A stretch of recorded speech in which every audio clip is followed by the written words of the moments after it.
I'm not really going to hold my breath that it's going to get. I think you put in, this is not the hotel. Doofus. Cody, how did you not figure this out a long time ago?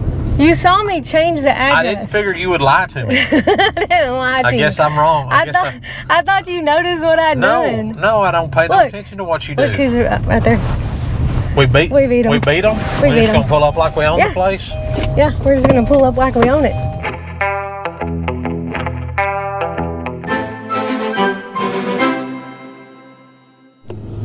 Hey guys, welcome to the video. We're in Oklahoma. Yay! Oh, was I supposed to tell him that yet? Cody's not happy. The other side of the road's clear, but we've been in Oklahoma. No, it's not. 100 yards back, they're stopping. We've been in Oklahoma for like 3 miles, and both sides of the roads are shut down to like bumper to bumper. It's like as soon as you cross from Texas into Oklahoma, it's just like, it's just terrible. It's terrible. Terrible. I've only had a few dealings with people in Oklahoma, and I really like them. But these roads up here, it's pitiful. It's pitiful. Other than that, we're having fun so far. Right? Loads. Yeah. Cody loves road trips. Well, let me tell y'all something. I wonder, does anybody else have this battle? I'm not asking Erica where we're going to eat or anything because she can't make a decision, because she says that anything's fine, but if you pull into anything besides the 2 places she likes to eat, then we can't eat there. I have not complained. I didn't complain today when you pulled into somewhere. Because you knew it was going to be good. Just pull into places you know I like. But I ask, are you hungry? Whatever you want to do, I'm fine. No, I didn't ask you what I want to do. I asked you, all right, anyways, do you want to eat now or do you not want to eat now? It's a simple, let's eat now or let's don't eat now. Anyways, guys. Am I the only one that goes through that? I don't know. It's a Thursday, and we're heading to Oklahoma to go to the Okie Homesteading Expo. That is going to be fun. Yes, that's going to be super fun. We're going to hang out all day there on Friday. First, we're going to see Walker Farm Fam, Gary and Cassie, and the kids. And then on Saturday, we're going to present on Saturday from, I think right after lunch. I can't remember. So, anyways, we're going to present on raising butcher steers. So, hopefully we'll get a little of that. Maybe I can talk Cassie into filming some of it for us. You have a GoPro, you just set it up. Okay. Yeah, we did that on yesterday, and it... Well, it was 112 degrees in the little building we were in yesterday. All right. So, stay tuned, guys. We'll be taking you on this journey. But for now, we'll sit in traffic. You can't show those people's license plates. You're going to get in trouble. I can do whatever I want. I'm filming in a public place. Okay, we're almost there. Are you excited? I guess so. I mean, we're pulling up to a hotel, so I don't know how excited I can get about that, but we've got a long night ahead of us of getting the rest of our presentation prepared. Erica's a bit of a procrastinator, if y'all haven't noticed. No, you are. She likes to put things off until the last minute. South 439.2. We're still a mile and a half away, which is... South 430. Gourds. We might can get a gourd down here. This seems like a very obscure place for a hotel back off.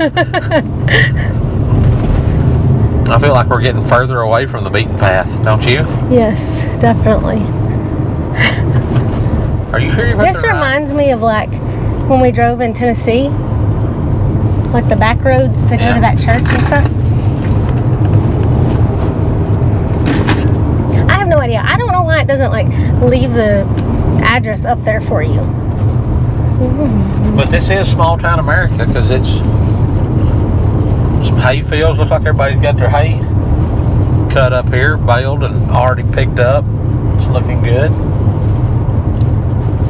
I would say it's pretty green. I don't know what this place normally looks like, but it's pretty green. Don't look like it's been too hot up here. Ain't nothing burnt off yet, like it's beginning to do around home. I'm not really going to hold my breath that it's going to get. I think you put in, this is not the hotel. Doofus. Cody, how did you not figure this out a long time ago? You saw me change the address. I didn't figure you would lie to me. I didn't lie to I you. guess I'm wrong. I thought you noticed what I'm doing. No, I don't pay no Look. attention to what you do. Look who's right there. We beat them. We beat 'em. We beat them. We We're beat just 'em. gonna pull up like we own Yeah. the place. Yeah, we're just gonna pull up like we own it. Gary needs to get to work hauling his hay.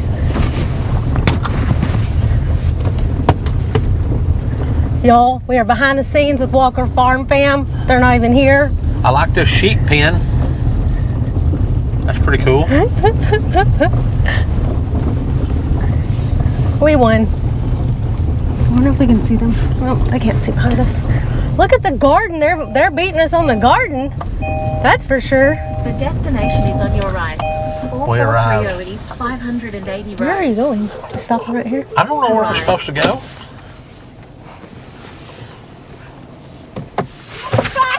We won! Where y'all been? We beat y'all! You open the door. Former window rolled up. Oh, sorry. Oh.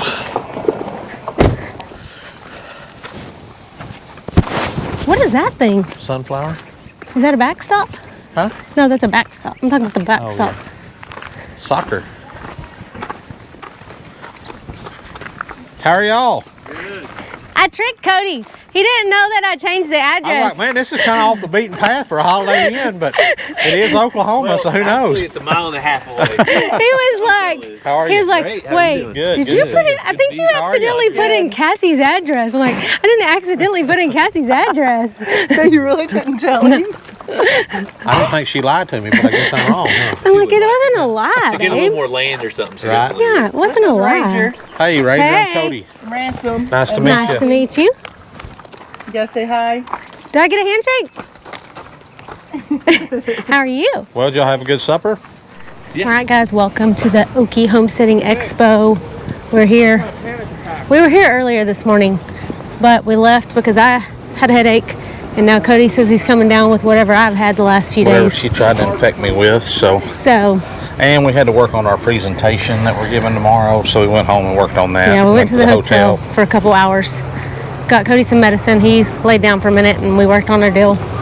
But we're back because we have a meet and greet mingle hour from 4 to 5. Then we'll have a dinner, and then we'll go back and work on our presentation some more. Right. So we'll show you around some, get you some behind the scenes. Oh, they got the chicken tractor outside now. Oh yeah, Cody's interested in this chicken tractor. He wants to get me one. No, I don't. Oh, that is a hen gear right there. We don't need need it anymore. Yeah.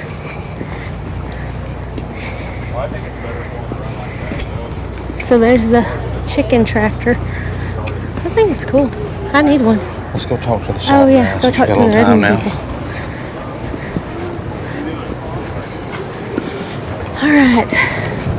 There's the inside. Well, All right, we've already been chastised by Cassie because we're not in here in the meet and greet. Oh, she sent us a message? Yeah. We was She's meeting and "Are greeting y'all in the- still?" She's like, "Are y'all still sitting in your car?" Like, no. We're out here on the streets, Cassie. Yeah, we're meeting people With where the- they with are. the real people. We're meeting people where they are, like Jesus did. Right? That's right. All right, here we go.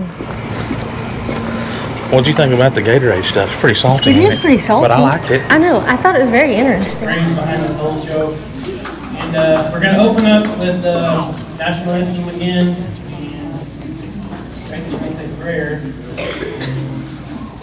And after the prayer, we're going to have our sponsors come up here and speak for you just for a second. And then we'll take it over again. So, Sienna, are you ready? You guys are all stand for the national anthem. Remove your caps, please.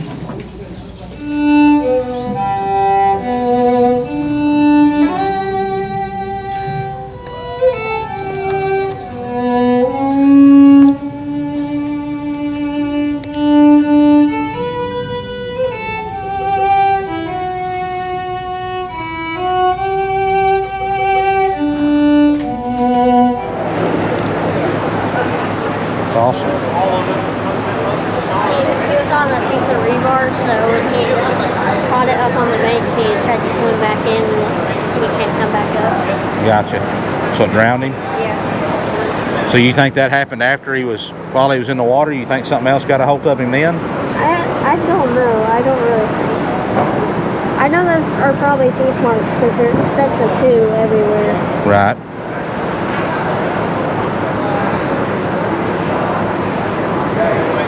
All right, so hey guys, we're here with Jack, Grow It with Jack, or Grow Jack Outdoors. We just met Jack here at the Okie Homestead Fest. What's it called? Okie Homestead. What's it called? Okie Homesteading Expo. Okie Homesteading Expo. I'm terrible at this, man. Y'all go check his page out. You grew a 492-pound pumpkin. 494-pound pumpkin. And then a bunch of huge watermelons. Your biggest watermelon was 180 pounds. That's pretty impressive for a 14-year-old, right? Yep. So you also do trapping stuff. He gave a presentation here at the expo about setting live traps to catch a coyote. So that was pretty, not a live trap, but a foot trap. Pretty awesome deal there. Y'all check his page out. What's your page? Grow Jack Outdoors. Go give him a follow and keep up with him. It's pretty awesome. Thank you. You are very welcome, sir.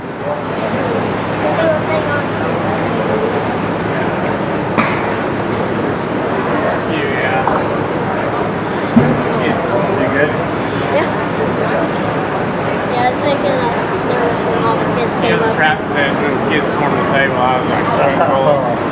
You need you a set of nails for these tails. You got a set of nails for the tail?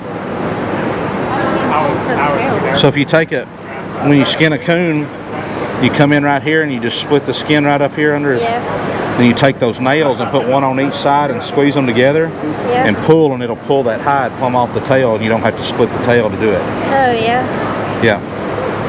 Huh. Yeah, I'll have to try that.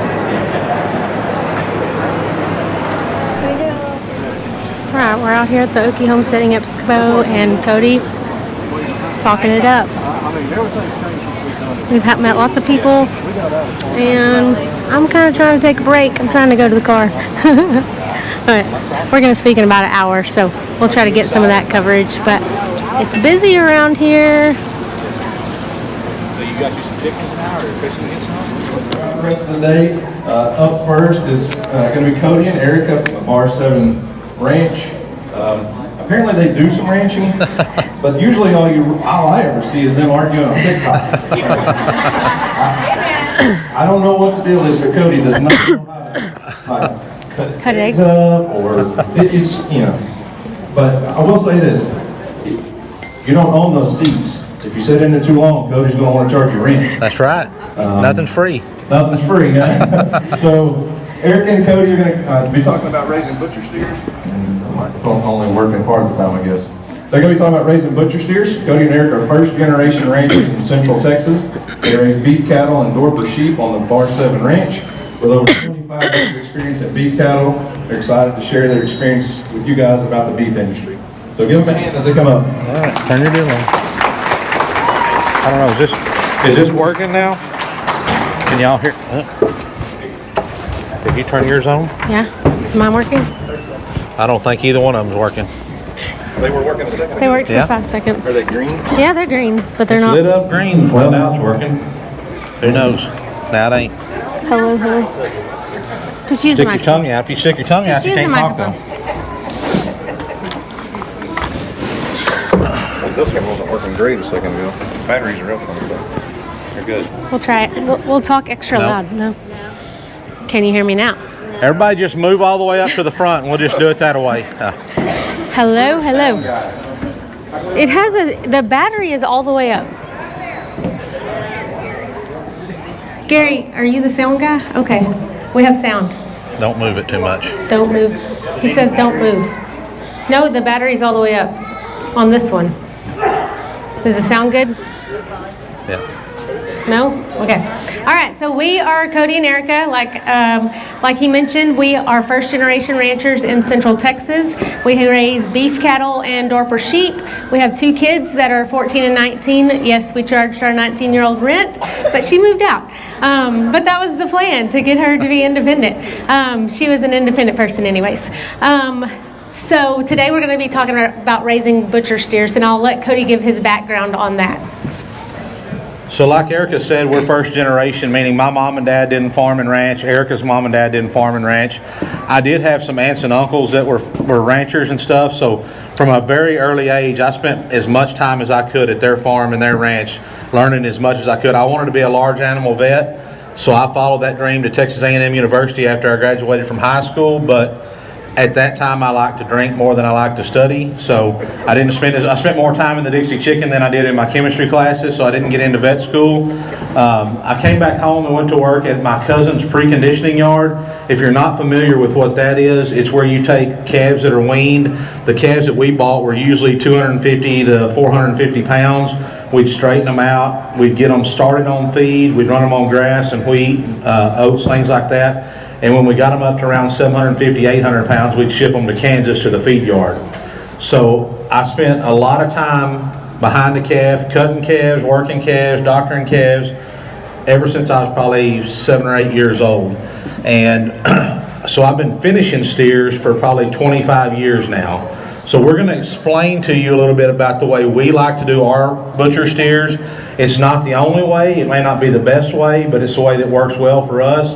And I'm going to show you the way we do it. So another thing I wanted to be sure and let you guys know is we're going to talk to you about 2 different ways, grain-fed versus grass-fed. Whatever works best for you and your family is what you need to choose to do. Grain-fed works best for us, and that's where we're going to kind of concentrate today. But we're going to kind of give you the pros and cons of both sides of that today. All right, Jack. All right, so here's what we're going to cover today. First of all, you need to know your consumer, so that's what we're going to start with. Penciling it out, always important. Our space requirements, time parameters, production methods, and then, of course, cattle selection, then feeding programs, and what to expect when you're done. Okay, so the first thing you got to know is who your consumer is. So you got to know, are you selling to the public or are you doing this just for yourself? That's going to help you answer questions number 2, 3, and 4, which are beef quality. Are you trying to get a good marbled meat? Are you looking for something leaner? Is your consumer looking for grain-fed or grass-fed? And then are they wanting something that is totally all natural, or are they okay with conventional methods of raising steers? All right, Jack. You go ahead with that. Okay, so I'm real big about penciling things out. It doesn't matter what we're doing on our place, other than Erica's Chicken Church, which is a total money pit. But I love to pencil things out because if it doesn't, for us, if it's not going to make money, then it's almost not worth your time and your effort for me to invest this much time and effort into something. So what I mean by penciling it out is, I don't care if you raise that calf out of a set of mama cows or if you went and bought it at a sale barn or you bought it from a local producer, that calf has a value. So many times when we post content about these cattle, they're like, well, my calf doesn't cost that much because I raised it. Well, if you didn't sell that calf and bring in $700 or $800, then it cost you something. That calf has a value, and the way we assign that value to our cattle is the day that it goes into our feed program. You know, we're going to weigh it in and say, okay, this calf's going to weigh 700 pounds when we start him on feed. When we look at that, I look at what the market conditions were that day at 3 or 4 different sale barns around our area, and whatever 700-pound number 1 steers are bringing that day, that's the value I'm going to assign to that calf. So I know how much my calf cost. If I'd have sold him at the sale barn and he'd have brought, you know, $1,100, then that's what he's going to go into the feed yard as, is $1,100 calf. The next thing you need to pencil in is your feed cost. This again is going back to knowing who your consumer is. If it's just for your personal use and you're just wanting to feed a steer out to eat at home, do you have enough grass to grow it? Maybe not. Maybe if you only have a couple of acres, you got to think, okay, this calf's going to require X amount of pounds a day of feed, of grass coming in. If I've got goats, chickens, pigs, and everything else running on this same 2 acres, I'm wanting to fatten this calf up, maybe I'm not going to have enough grass, because grass isn't the same quality year round. You know, it's better in the spring than it is in the fall. So you've got to pencil all that out to say, okay, how much is it going to cost me to feed this steer? Then your vet cost. Now, whether or not you choose to vaccinate implant, do any of that kind of stuff to your calf, that's a choice you have to make for you and your consumer. We choose to vaccinate our calves, we implant, we use some feed additives that help them grow and gain better, so I pencil all that kind of stuff in. Your processing costs, that's a big one that a lot of people overlook, you know. Processing costs differ all across the nation. Where we're at in Central Texas, when I take a 1,400 pound or 1,500 pound steer to butcher, my final cost is going to be somewhere around $1,000 or $1,100. That's for your kill fee, your processing, your packaging, any special cuts you get made. Like we have hamburger patties, we have all of our hamburger made into patties. And a lot of people would rather just have chubs, but when you make it in patties, it stacks so much better because it's flat, plus it thaws a lot quicker because, you know, you've only got, you know, that much meat that you're trying to thaw through. So your processing costs are a big expense you need to keep in mind. And then last but not least is your marketing, your packaging, and your delivery. What that entails is, if you are going to sell to the public, what is it going to cost me to advertise? Am I going to place a free Facebook ad just saying I've got freezer beef for sale, if you want to get a half, a whole, or a quarter, let me know. That costs you nothing. If you got to run an ad in your local paper or something like that, that might cost you something. Your packaging is, if you're going to have to box it and ship it out to someone, you need to know what those costs are going to be along with your delivery. So all of that goes into knowing what your bottom dollar is in your calf. That way, if you're going to sell it and you're going to make a profit, you got to know what your baseline, what your cost is. Jack? Oh, is that mine? You can start over there. Okay, so space requirements. We'll start over here with pasture. So whether or not you want to raise it in a confinement or pasture, you've got to make sure you have enough space. This picture right here is a good example of if you're in a pasture and you run out of grass. I mean, you got to make sure that you're going to have enough grass all year round. And when you're running on grass, it's going to take you longer to get there. So you're going to be running through the spring, through the summer, through the winter, and all those different months that have, you know, different growing. Your grass is going to be growing differently. So you got to make sure you're going to have enough grass in the pasture that you're in. Right. And another thing on grass is different grasses have different feed values. So just because something looks lush and green, like, do y'all have ryegrass here in Oklahoma? Right now your ryegrass is probably about a little over, you know, like the bottoms of your pockets tall.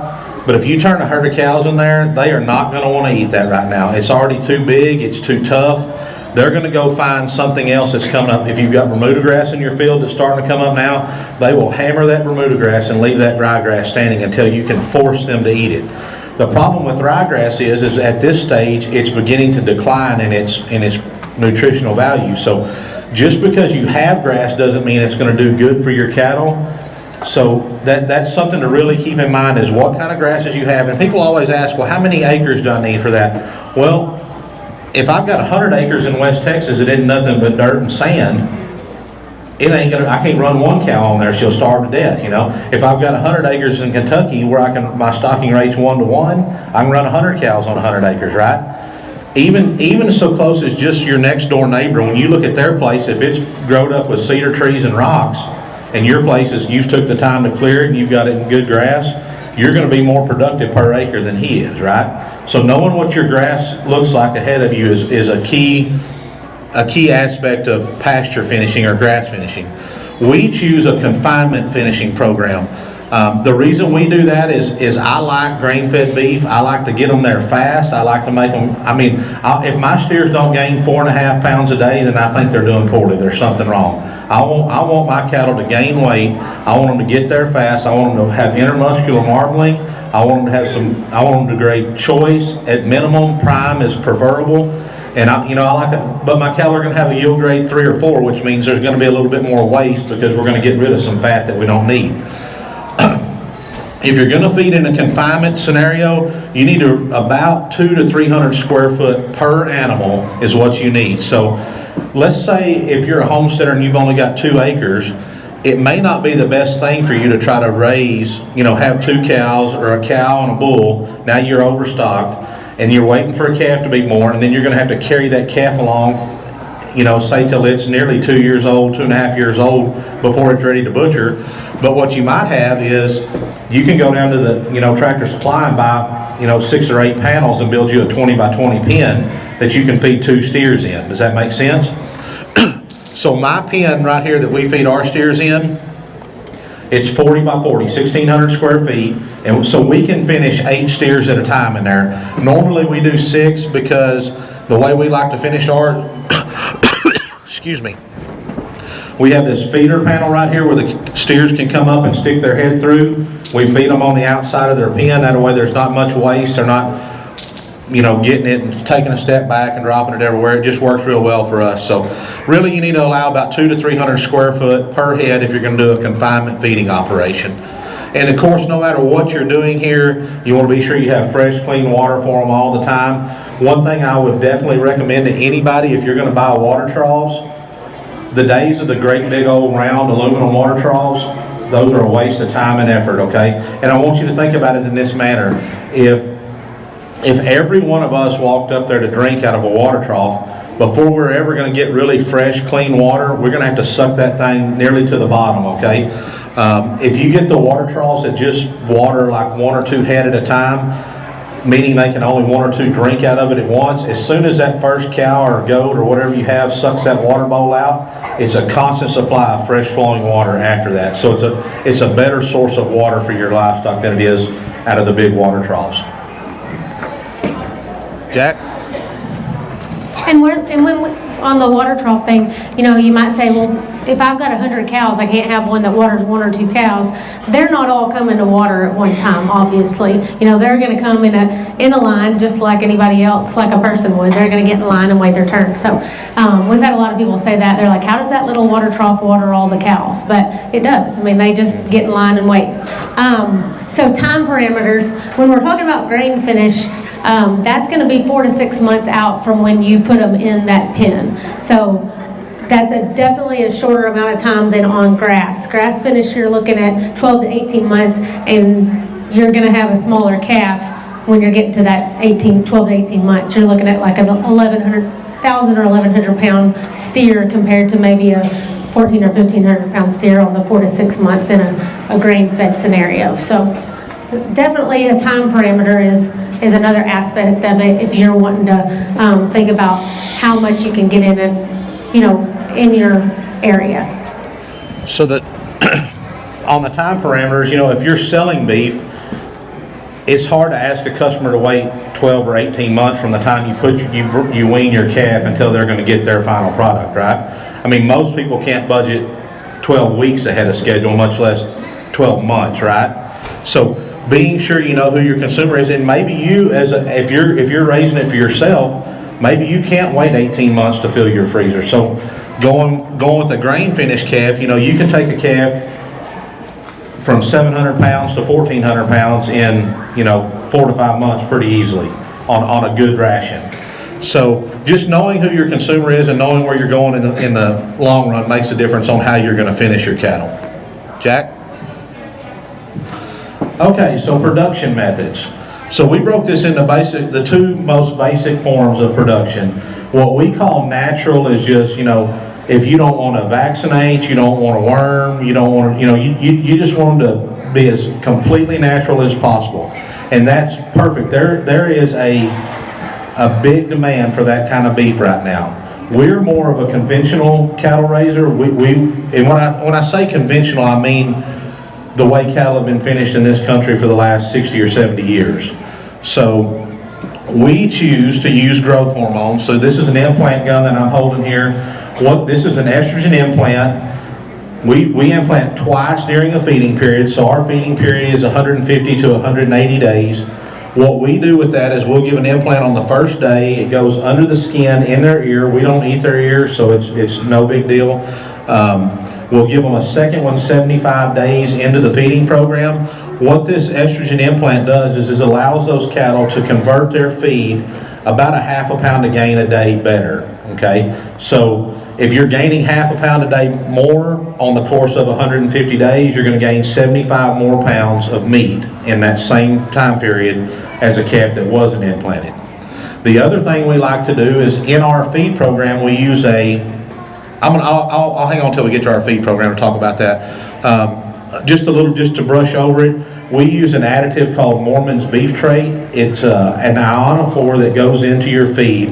So what this ionophore does is it feeds the microorganisms in the calf's rumen, which allows them to break down whole corn.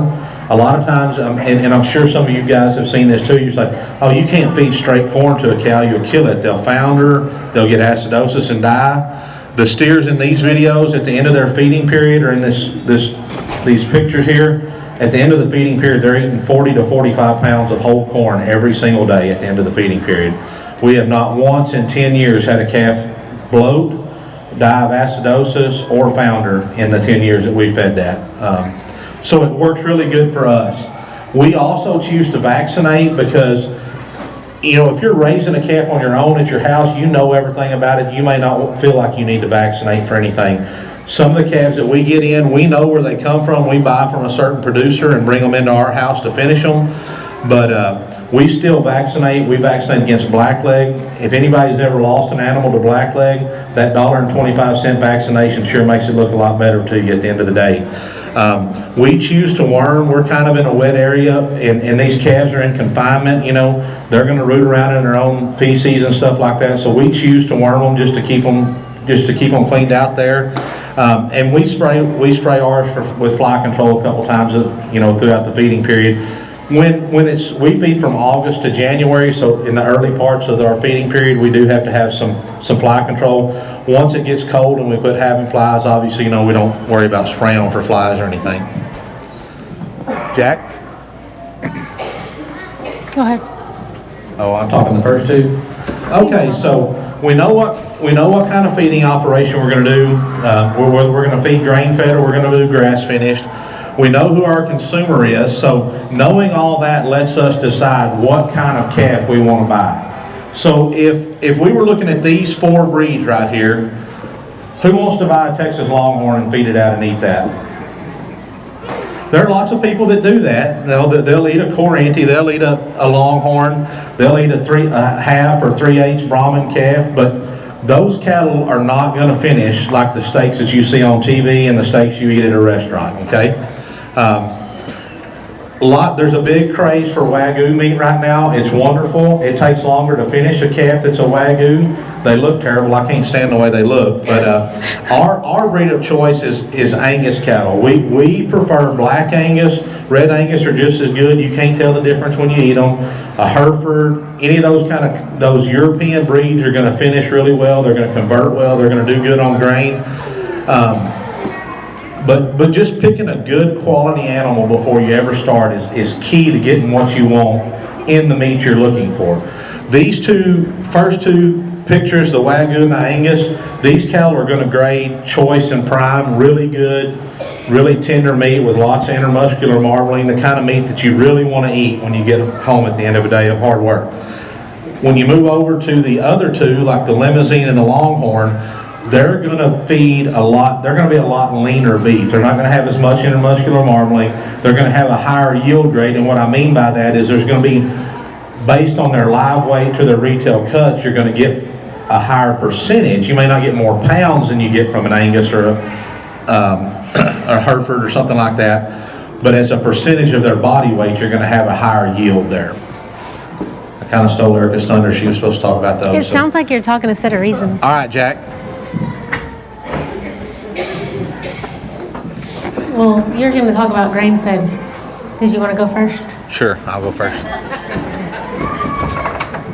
Okay, so like I said, we love grain finished beef, and that's the way we finish all of our calves. So our ration at home is we feed 3/4 of a pound of Mormon's beef trait every day to every calf. 3/4 of a pound per head per day. Then they get all the whole corn they want to eat. I never limit their corn. When we feed, we put out, what I tell Clancy and Kylie when she was there helping us feed is, I never want our steers to see the bottom of their feed trough. And the reason being is if we've got 6 steers in there, and I walk out there in the afternoon we fed this morning, I walk out there this afternoon and that feed trough is empty, what does that tell you? Somebody didn't get to eat everything they wanted, right? If that feed trough is slick clean, somebody didn't get to eat. Somebody left the feed trough empty. They didn't get to fill up. And if your goal is to make your cattle gain as much weight as you can, get the most beef you can out of it, you never want them to be hungry. It needs to be an open buffet for them from daylight till dark. They need to be able to just eat as much as they want. And cattle come up at different times. You know, if you've got a bully in the pen, when he goes up there to eat, he may not let everybody else eat.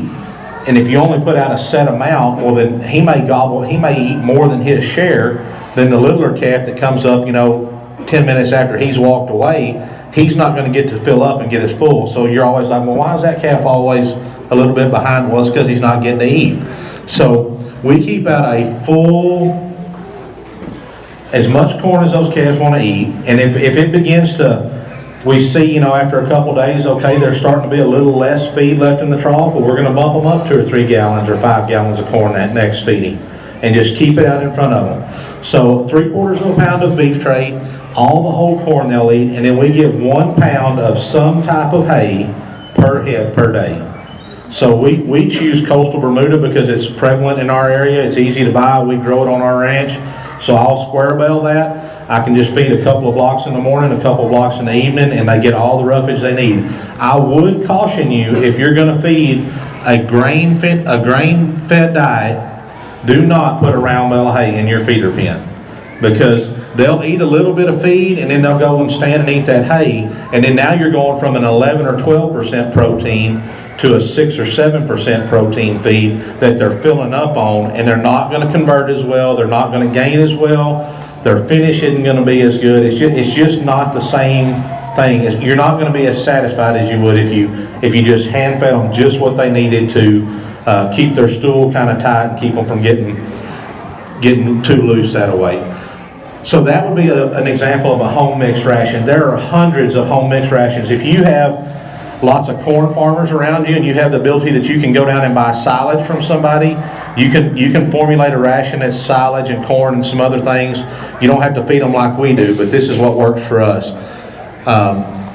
If you have a feed mill close to you, you can get them to mix a ration just for you that you can buy in bulk. I would always encourage you to buy in bulk if you can. It's a lot cheaper than buying a sacked feed. It'll reduce your input cost on your calf there. So on a grain-fed diet, the industry average is about 3 pounds, 3.5 pounds average daily gain. So that's why I have that here. Our best steer this year gained 5.1 pounds a day after his shrink. So what shrink is, if you're not familiar with that, is if I sold Erica a load of steers from my ranch or from the feed yard and she was the packer's going to say, well, by the time y'all walk them up to the scales, get them on the truck them 40 or 50 miles to me, take them off the truck, they're going to pee and poop out about 3% of their body weight before they get to me, and I don't want to pay for that. So when you shrink a calf, you take 3% of their live body weight off, and then you do your figures after that. So we're going to feed from 120 to 180 days on feed. That really depends on how big the calf is when you start and how quickly that calf matures.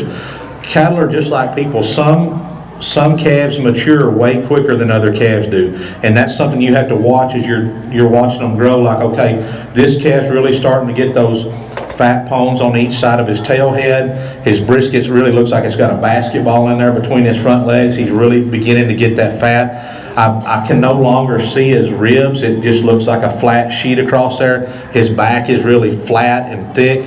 Those are all signs that calf is beginning to really finish and get to the point where he needs to go to slaughter. The thing about cattle is they'll peak, and once they get to that peak, they'll begin to tail off after that, and they'll start their average daily gains will begin to drop, their qualities will begin to drop. So you want to pay close attention to that. We feed our steers to 1,400 to 1,500 pounds. I think the biggest steer we took to the locker plant this year weighed 1,610 when we took him. I will caution you when you get ready to make a date with your locker plant, if you're not doing it yourself, before you ever start feeding, you need to talk to those guys, because some of these plants, these older plants, have restrictions on that. Like, they won't take something that weighs less than 900 pounds, or they may not butcher something that weighs more than 1,600 because their equipment won't handle it. They can't do it physically. So know the parameters of where you're going to slaughter at. If it's one of these mobile guys, they may say, hey, we're not going to take anything over 1,400 pounds because we're not set up for that kind of stuff. So keep that in mind. All right, so if you decide to grass feed, I think we've talked about most of this, but you're going to look at the forage that you have, and when you're doing that, you want to think about the seasons, like we talked about. We want to think about the protein that's going to be in that grass as the seasons change and what that steer needs. You know, when you get later in the year and your steer's getting bigger, is that steer spending all the energy it's eating up to go find grass because your grass is so diminished by then. So you want to really think about what your place has available on it. Grass-fed industry average daily gains are 1 to 2 pounds a day, so you're seeing a little bit less there. 1 year plus days on feed, so you're looking at a year out like we've covered, and then a finished weight of 1,000 to 1,100 pounds is kind of an average for a grass finished steer. Jack?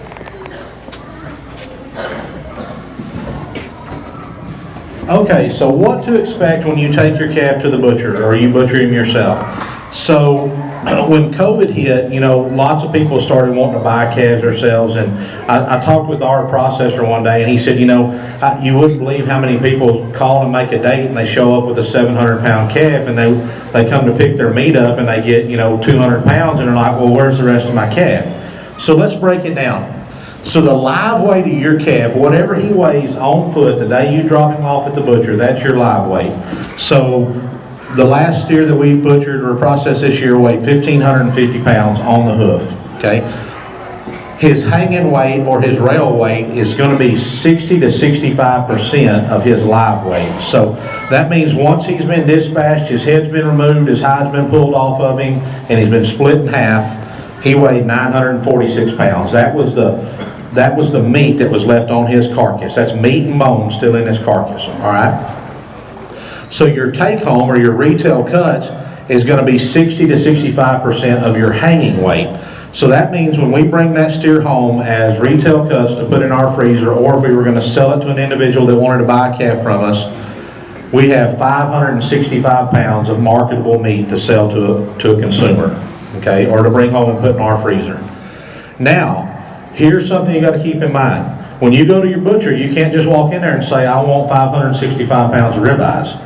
There's only so much ribeye in a calf. I mean, a ribeye is only about 12 to 14 inches long, and if you tell him I want those cut in 1 inch thick steaks, well, you're going to get 12 to 14 ribeyes, right? If you tell him you want them cut in 2 inch steaks because you saw somebody cook a tomahawk steak and that's what you want, well, you're going to get 6 or 7 of them. You know, you don't get to choose what all your cut. Now, you may get to choose how you want your cuts, you know, how thick you want your steaks cut, different types of cuts you can have made, but this is a pretty easy way to figure out, you know, if my calf weighs 1,000 pounds, his hanging weight is going to be 600, my bring home is going to be around 360, 370 pounds of beef, okay? And that's a good way to know what you're going to bring home. Where that loss comes in is the majority of the people, you know, you're not going to bring home the intestines, the guts, all that kind of stuff. You're not bringing home the hide. You're going to cut out the bones and things like that. All that has a weight that's on that hanging rail that you're not going to bring home with you. So I guess that's about all we've got on what to expect. Jack? I think that's it. What was that, about 4 minutes?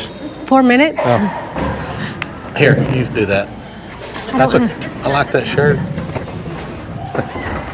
Now we'll be taking applications to take Cody home because he has the man flu and he's not going home with me. No, that wraps it up. I guess we'll be, what time is it? We still have plenty of time for questions, so if anybody has questions, ask away. Wow. What about kind of a combination? You leave them in the pasture for a while and then pin them up for 60, 90 days.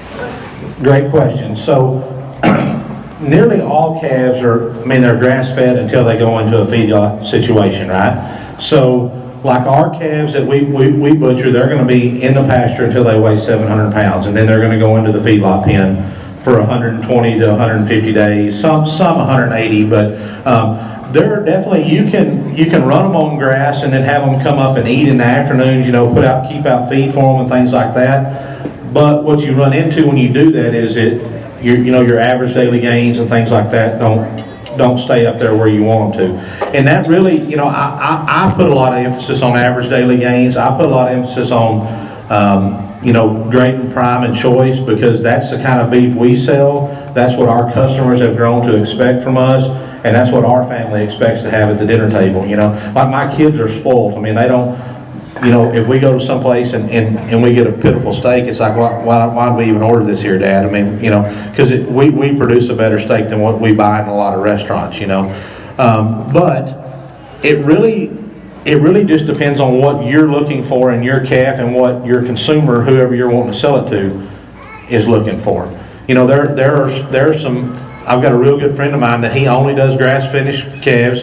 He takes them to slaughter when they weigh 1,000 pounds, and that's what his clientele wants. They're the paleo eaters, and that they want a really lean cut of beef that doesn't have much marbling, much fat on it, and that's what they're looking for. And he's learned to capitalize on that and feed to that market. Somebody over here. Yes, ma'am.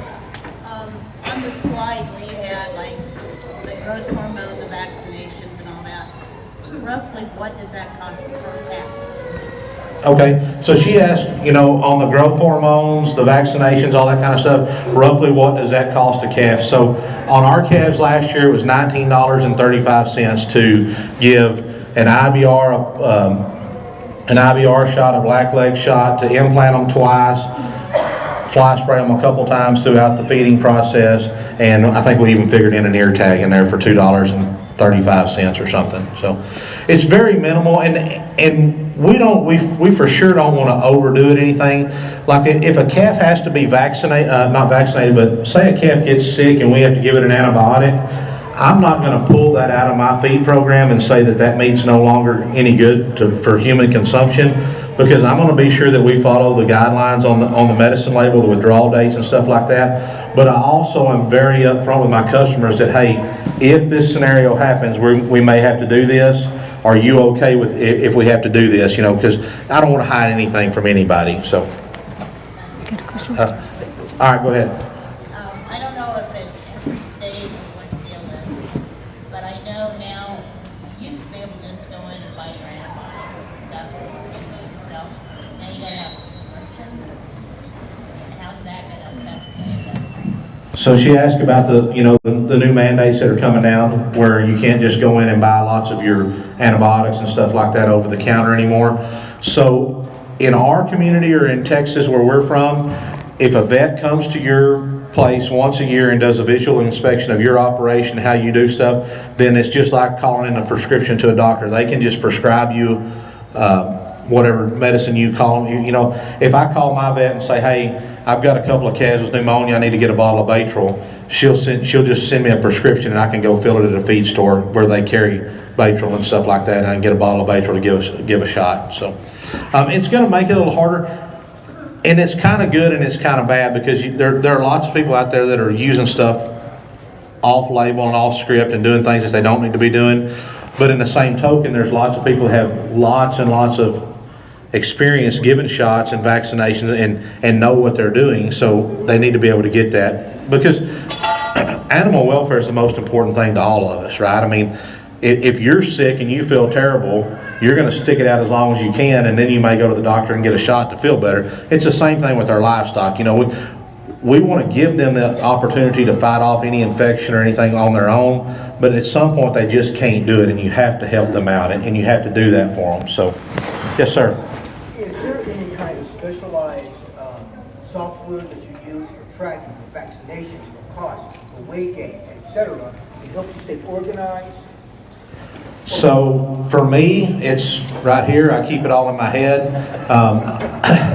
I built a spreadsheet a few years ago when I first started running stocker calves, which stocker calves are, you buy them and take them from a certain weight. We ran cut bulls, so we buy 700-800 pound bulls, castrate them, get them healed up, and send them to the feedlot.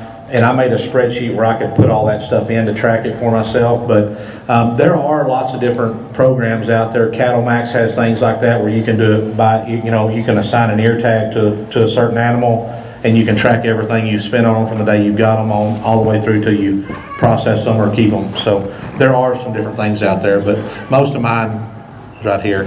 So, yes, sir. What do you like for fly control? So fly control is pretty tough. The thing about fly control, you know, like you can feed these tubs that have IGR in them to control flies, like feeding garlic and stuff in there. The thing about flies though is if your neighbor's not doing it, you're really just spinning your wheels, because a fly has about like a half-mile or better radius, I think. So, you know, if the guy next to you is not doing it, they're moving over, and it's a never-ending battle. I mean, just about the time you get some good insecticide ear tags that work good, they take them off the market, or the flies become immune to them and it doesn't work. If you are going to use an insecticide ear tag, I would tag the cows and the calves. Don't just tag the cows and skip the calves. I think you get a better return out of it. We use like a corral. I like to buy a concentrated, mix it with water and just spray it. None of them last as long as their labels say. I mean, usually a couple weeks is all you're going to get out of them. So, yes, sir.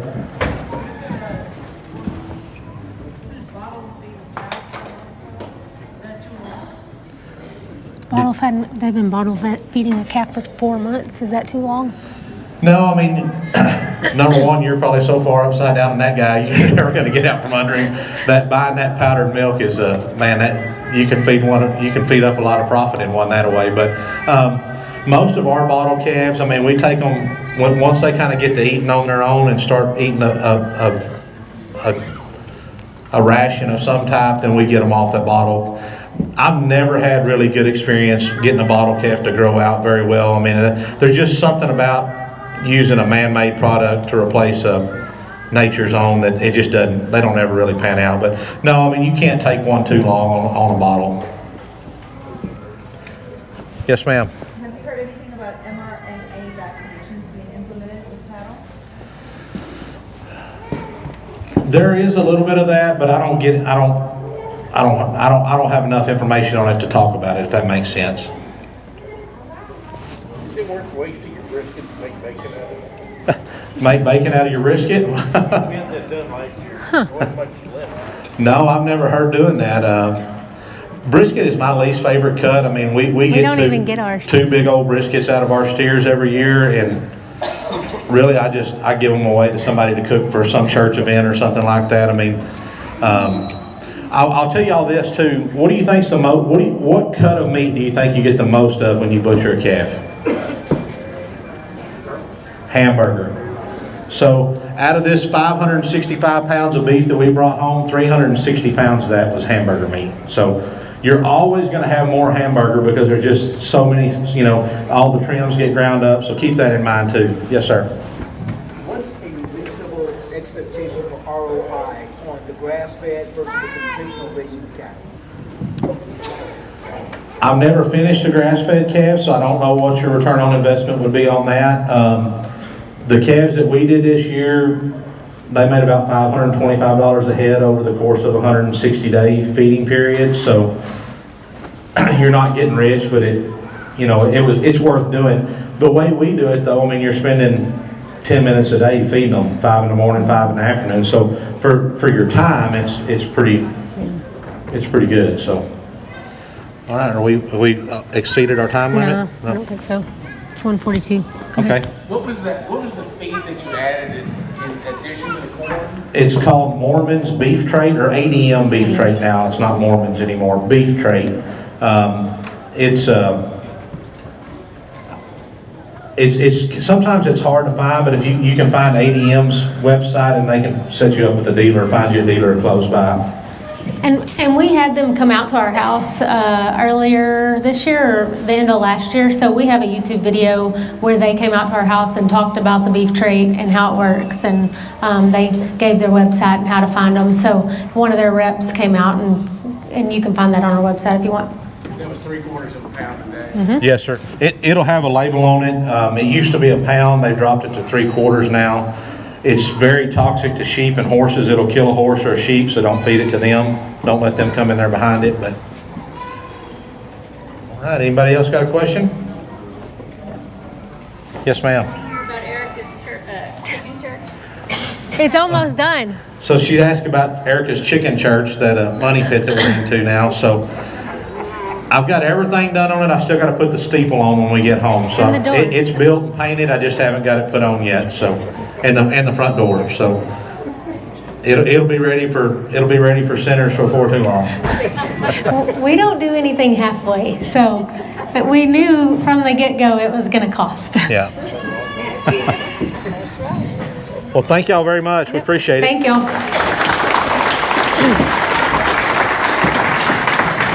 Guys, they're gonna be outside for a little while. It's not raining yet, is it? So if you have any questions or want to take a picture, or if you're a TikTok follower of these guys, which if you're not, Thank you. you're on TikTok. You're the best. I follow them. I don't know where you're at because You're they've awesome. got half a TikTok watching them every day, I think. But they'll be outside to answer questions, take pictures and everything for a little while. Okay. Am I filming you? Filming I me? think so. Okay. Is that okay? Is that Yeah. weird?